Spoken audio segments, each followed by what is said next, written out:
वाहिगुरु जी का खालसा वाहिगुरु जी की फतेह। फिर बेनती करा वाहिगुरु जी का खालसा वाहिगुरु जी की फतेह। संसार विच रहन लई आम तौर ते तीन चीज़ां दी लोड़ पैंदी।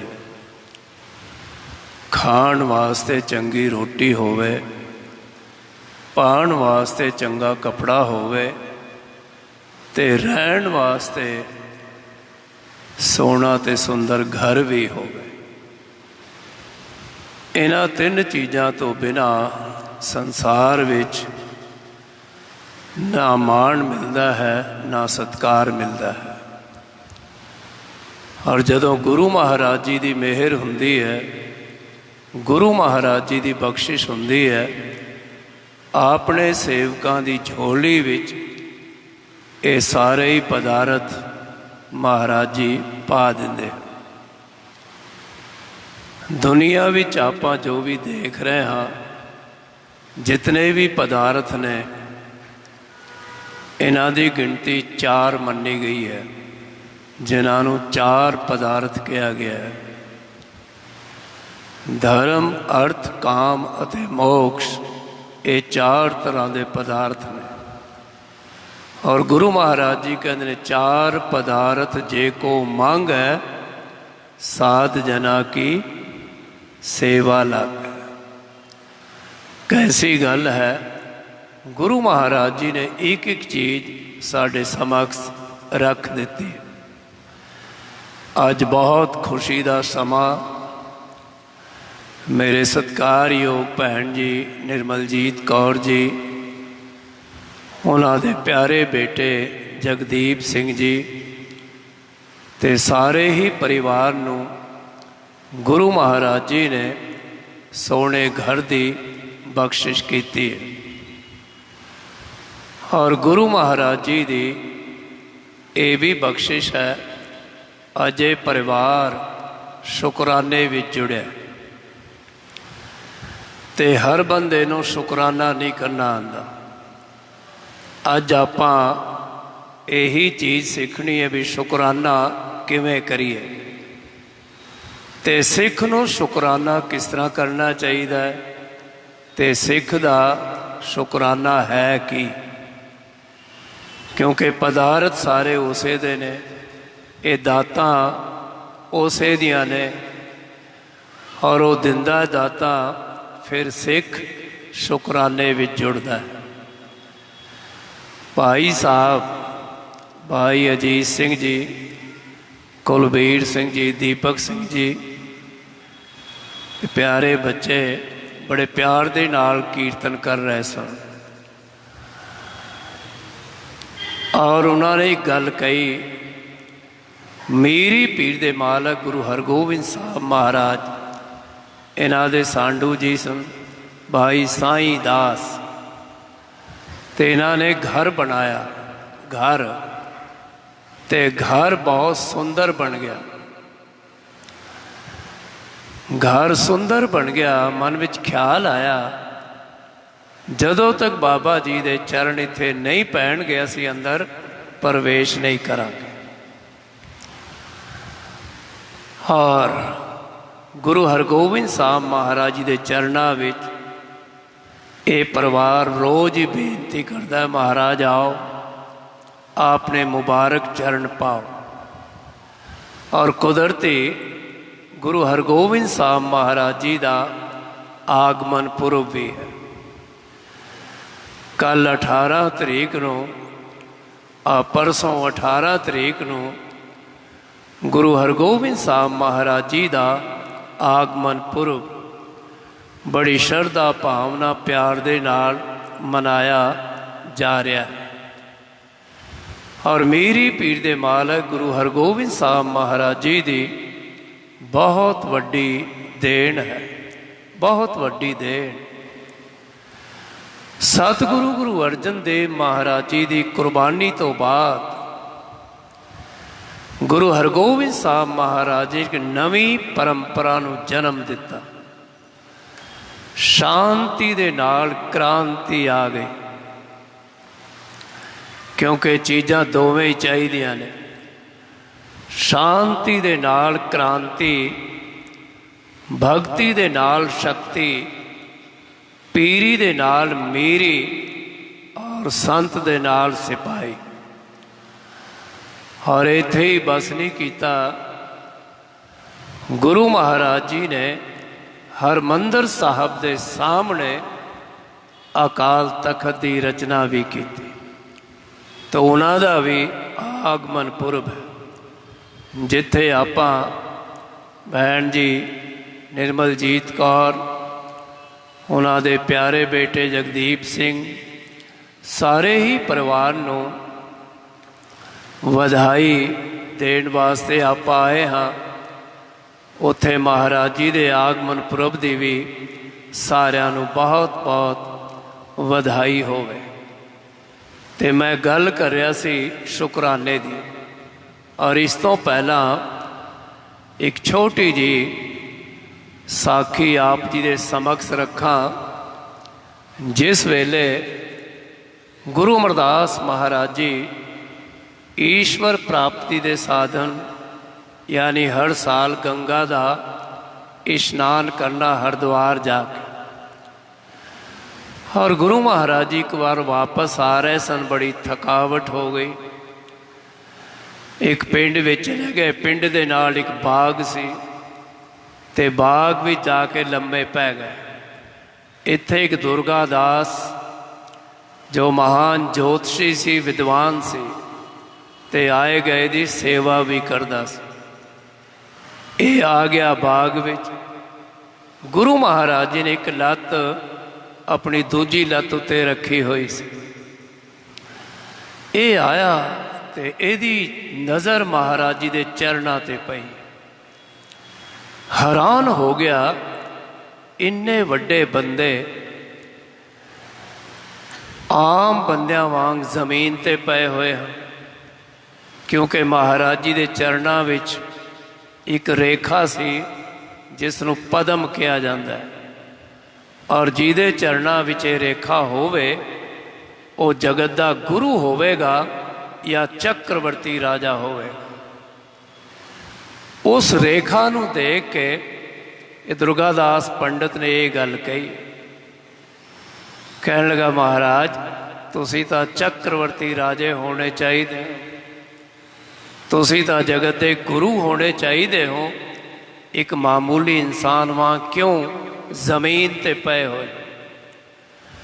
गुरु महाराज जी लंबे ही पे सन, अखा खोलियां इहदे वल देखिया, कहन लगे, चक्रवर्ती राजा मैं, मेरी ते छोटी जी दुकान, इस वास्ते ते जगत दा गुरु गुरु मनो जे आप कोई नहीं मिलिया।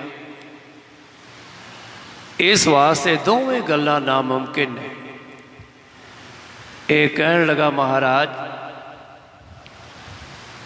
आप जी दे चरणां विच जो रेखा है, जो पदम है, वो दस रहा है एक ना एक दिन तुसी जरूर इस तरह बनोगे। पर अज मेरे नाल एक वादा करो, जदों तुसी इस तरह बन गए फिर मैनू की देओगे। फिर महाराज कहन लगे, जो तू मंगेगा असी तैनू देवांगे। खैर समा बीतता गया। गुरु महाराज जी जगत के गुरु बन गए। गुरु अमरदास महाराज ते महाराज ने, क्योंकि इतिहास लम्बा है, ते महाराज जी नू याद से बई उस ज्योतिष का असी कुछ देना है, जबान कीती सी असी कुछ देना है। सेवकां नू कहन लगे, सवारी तैयार करो, और उसे ही पिंड विच पहुँच जाते। इसनू भी पता लग गया। पूछया भी कौन आ रहा, कि सवारी? कहते गुरु अमरदास महाराज। कहते नाम तो वही है, चलो अज मेरे मन की मुराद पूरी होवेगी। दौड़दा होया गुरु महाराज जी दे वल होया, महाराज जी ने भी देख लिया तो अपना मूँह दूजे पासे कर लिया। ये होर नज़दीक होया तो महाराज जी ने कहने लगा, महाराज हुण मैनूं भुल गए हो ना। महाराज जी ने मेहर की दृष्टि की, नानक नदरी नदर निहाल। मेहर की दृष्टि की तो निहाल हो गया। महाराज कहने किसी भुले नहीं, असी तो अज तेन को देण वास्ते आए, तेरे नाल वादा किया सी जो मंगेगा मैं देवां। असी ते देण वास्ते आए। गुरु महाराज जी की नज़र के अंदर एक तासीर है, और जदों महाराज जी मेहर की दृष्टि कर देंदे हैं ना, वो पासा ही हरिया भरिया हो जाता है।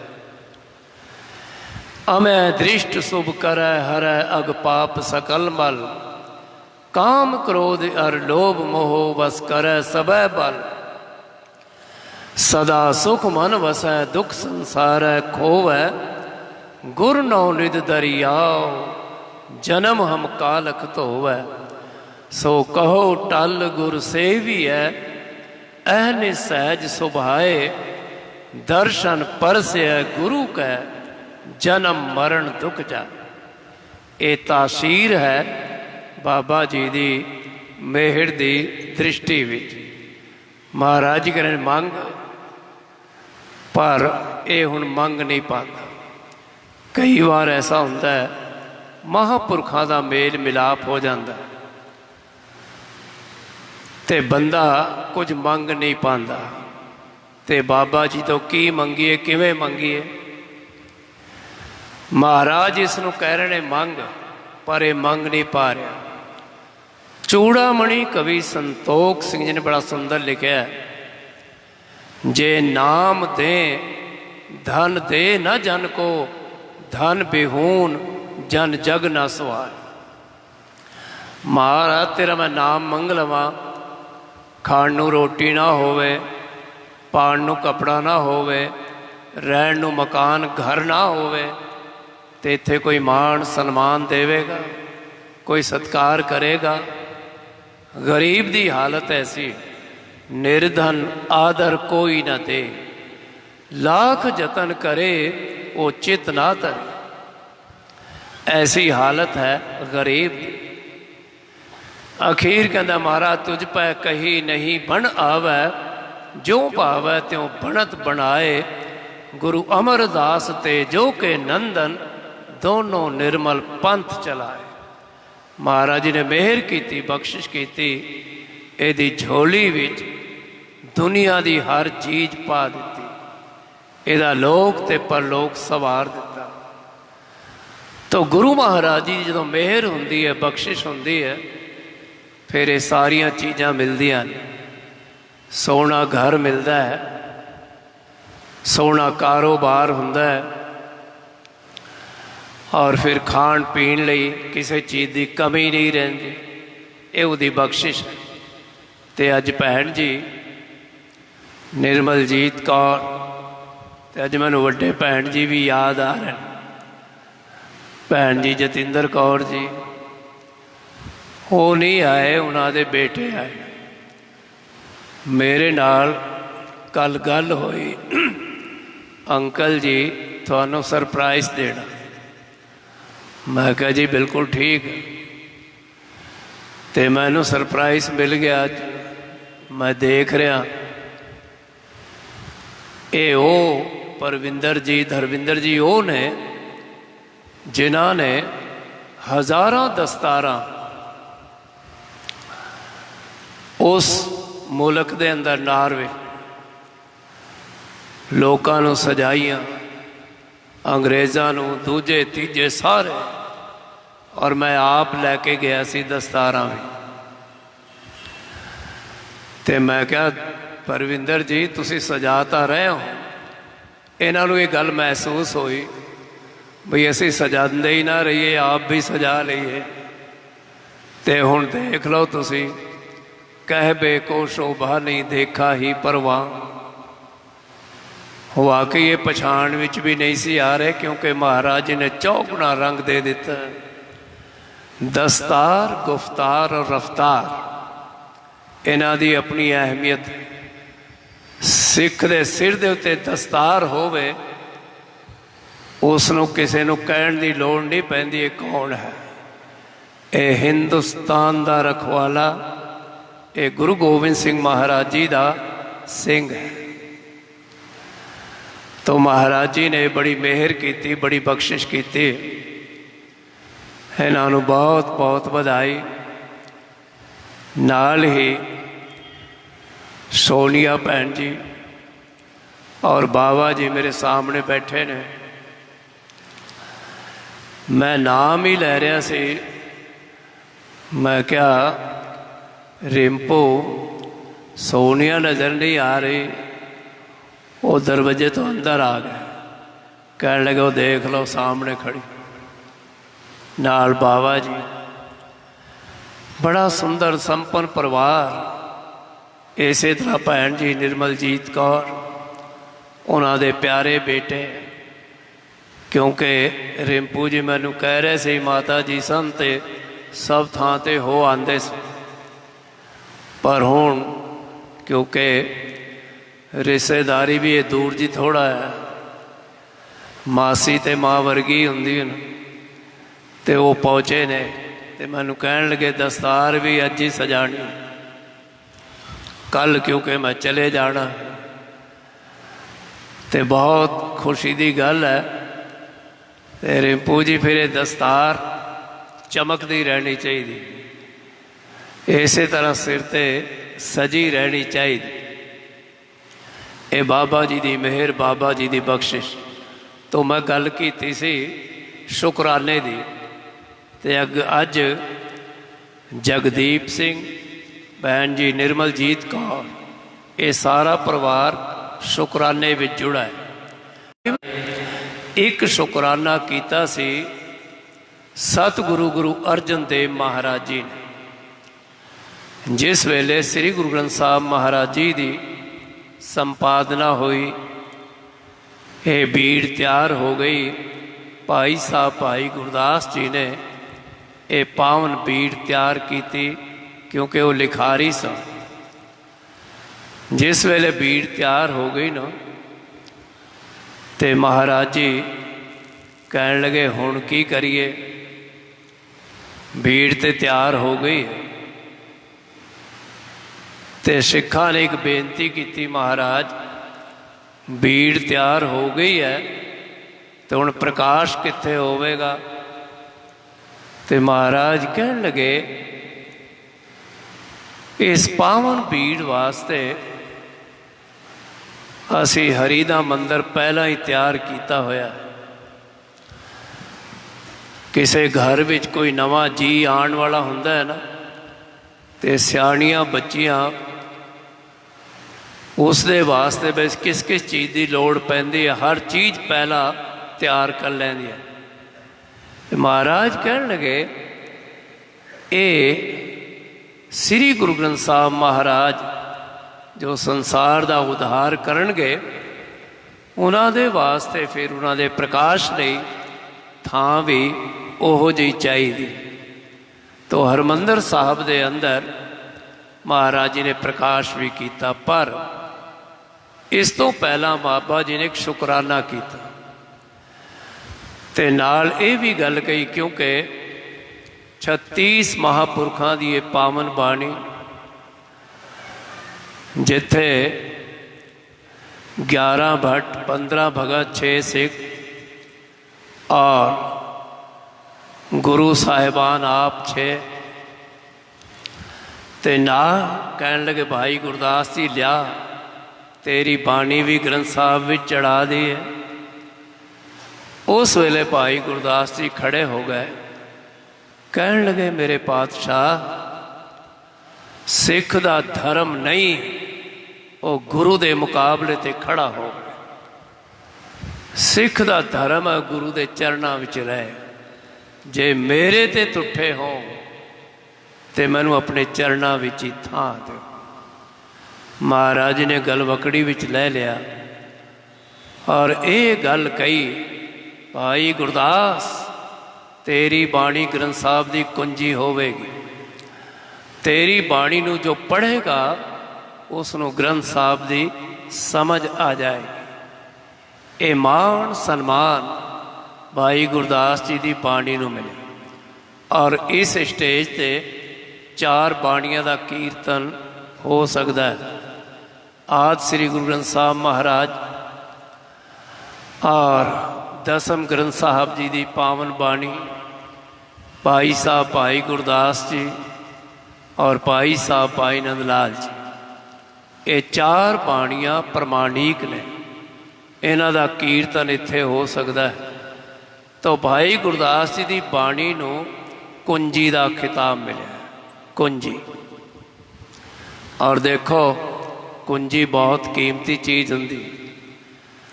घर की कुंजी गुआच जाए ना, बंदा घर तो ही बाहर। दफ्तर की कुंजी गुआच जाए, दफ्तर तो बाहर। कार की कुंजी गुआच जाए, कार तो बाहर। ते अज कुंजी की संभाल करन की लोड़ है। इत्थे गल याद आई मैनू, एक लाला जी सन, उन्हों का एक नौकर सी बहुत पुराना। अचानक कहन लगा मैनू छुट्टी दे दो। कहते क्यों भी छुट्टी क्यों दे दी? तू तो साडा बड़ा वफादार आदमी, ईमानदार है। कहन लगे वो तो ठीक है, पर जापदा मैनू हुण मेरे ते विश्वास नहीं रहा।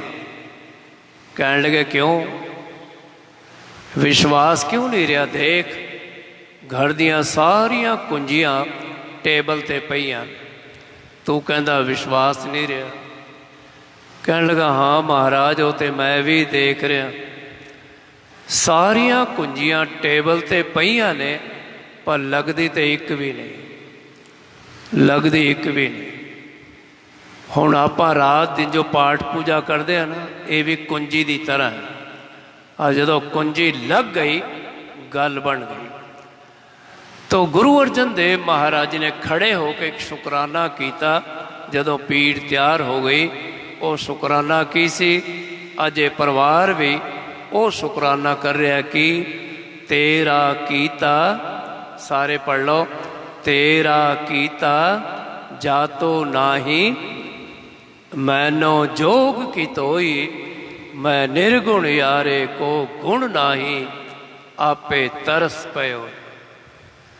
तरस पया मैं रामत होई, सतगुर सज्जन मिलिया, नानक नाम मिले तां जीवा, तन मन थी वह हरिया। ये है सिख दा शुकराना। और भाई इस तरह शुकराना करना चाहिए। बाबा जी जिस लायक तुसी सानू बना दिता है, असी इस लायक नहीं सी।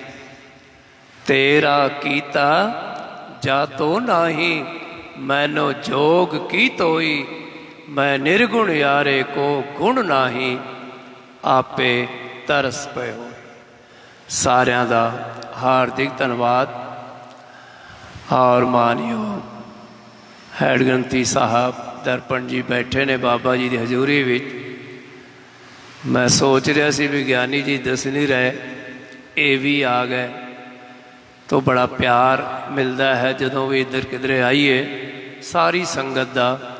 हुण मैं नाम किदा लवां, सारे ही तुसी जानदे हो, सारे ही वाकफ हो। तो नाम लवांगे टाइम भी लगेगा, किसी का रह गया वो फिर नाराज भी हो सकता है। इस वास्ते सारे का धन्यवाद। और सोनिया भैन जी वास्ते, क्योंकि रिंपू जी कहन लगे ज्ञानी जी अरदास करनी, उस बच्ची वास्ते अरदास है। श्री हरकृष्ण ध्याई है, जिस डिठे सब दुख जाए।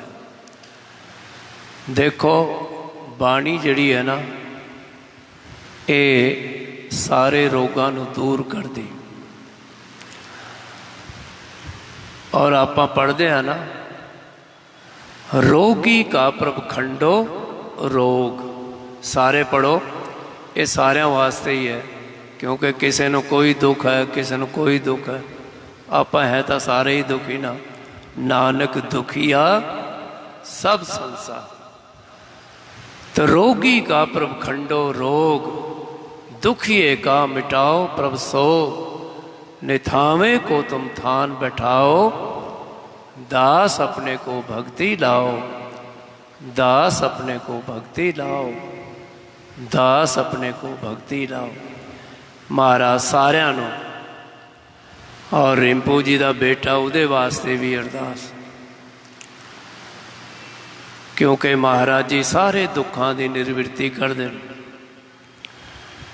श्री हरकृष्ण ध्याई है जिस डिठे सब दुख जाए। बाबा जी सारिਆਂ ਦੇ शीश ते बख्शिश भरिया हथ रखन और सारिਆਂ ਨੂੰ संपूर्ण देह रोगता दान बख्शिश करन। सारिਆਂ ਦਾ बहुत बहुत धन्यवाद। हुण आनंद साहब का पाठ होवेगा। लंगर तैयार है? तैयार है? क्योंकि गल तो लंगर की भी है ना। हुण तक आपां पूरा आनंद माणिया है।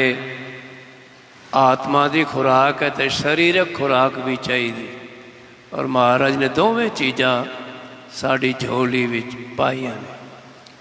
आओ सारे मिल के आनंद साहब जी का पाठ कर लिए। ज्ञानी जी करोगे आप?